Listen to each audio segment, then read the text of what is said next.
บ่เสือนะบ่เสือนะ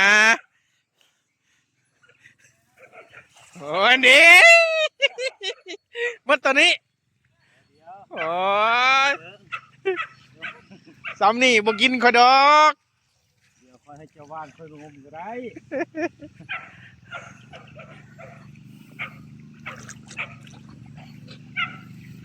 จะเพิ่งไทยนี่เด้อเห็นป่ะจะเพิ่งไทยมัน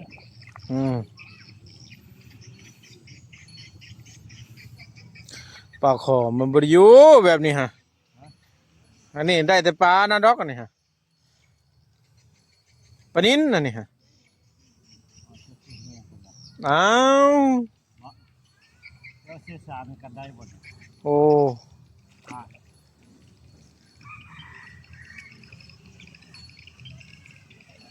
เป็นได้เป็นได้แล้วพวกนู้นไทยยังกันนะฮะนะไทยยังหันนะ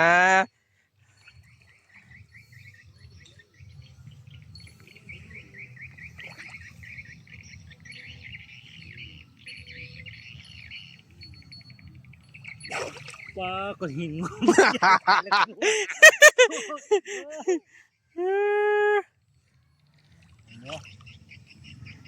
ิ่งนี่ห่านนี่ห่านเสือบอกใครวะโอ้ห่านมีปนินนะค่อยว่าแล้วค่อยว่าอะไรเห็นบ่ค่อยว่าแล้วขนาดบ่ได้ได้หันบ่มุนได้หันเห็นบ่โอ้พอแล้วขนาดบ่มุนได้หันขนาดบ่มุนนี่คนมุนที่ซ้ำได้นี่ของแท้ตัวนี้บ่โหตัวนี้บ่ได้เอาคนไหนแท้อายุน้องคนสำนี้ปลานี่เขาได้เหมือน3 โลครึ่งนั่นนี่โอ้5กระป๋อยได้ตอนนี้ยังบ่ได้กินคนใดพูดมาได้ลูกเอ้ยเต้มาเชื่อปลาข้อให้เจ้ากินออกละสูงนี่น่ะคันออกใหญ่ขนาดเด้คันมันออกมันใหญ่คันมันอยู่มันน้อย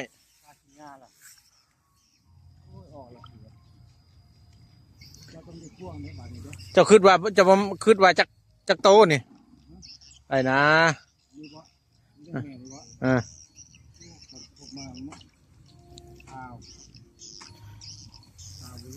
โอ้บ่ฮอน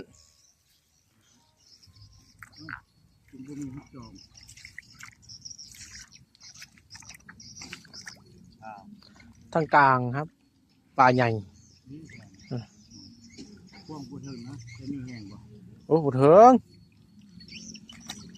แน่นบ่ปูเถิงหรือว่าปูเป็นเนาะบ่อยู่กลางปูเถิงท่านที่กินได้นะจะเบิ่งไฟเขาหูแล้วนะจะตื่นปูเถิง